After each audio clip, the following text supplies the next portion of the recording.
This is a typical WHMCS portal template. And what we're going to do is we're going to integrate everything.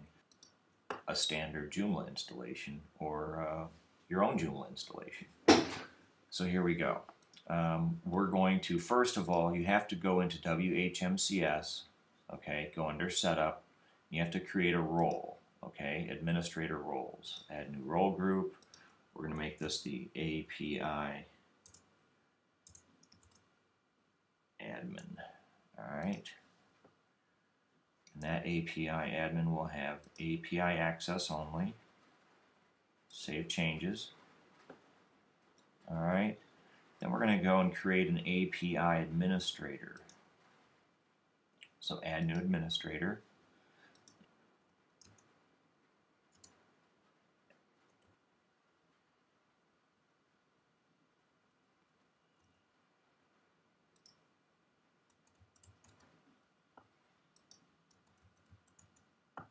Add a password. Open support tickets. That's it. Make sure the admin role is API admin. Save changes. Okay. So now we have an API administrator with a password. So we're going to go to extensions. Okay. Install. I'm using Safari right here. Take the component itself and upload an install file.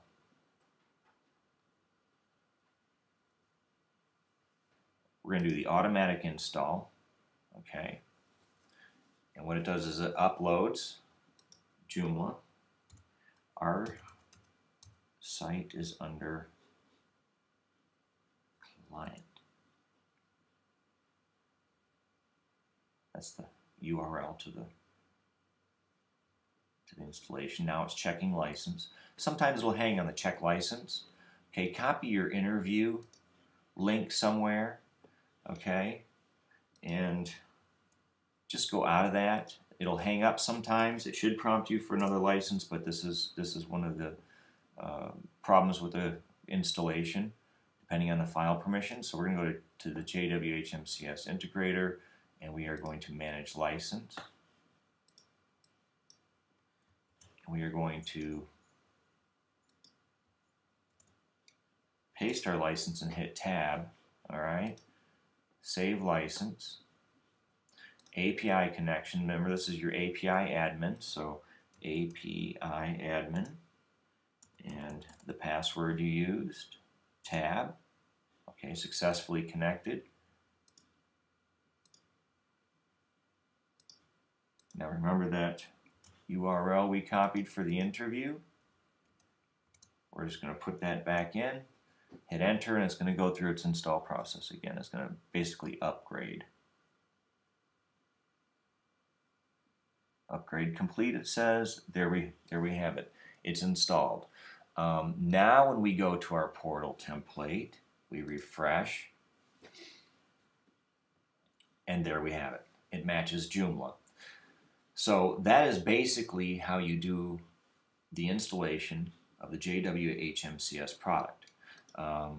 If I go into my extensions template manager, I can select JA Purity as my default.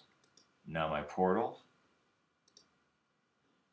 will have taken on some of the CSS of the JA Purity template, and there we have it. JWHMCS client portal fully integrated.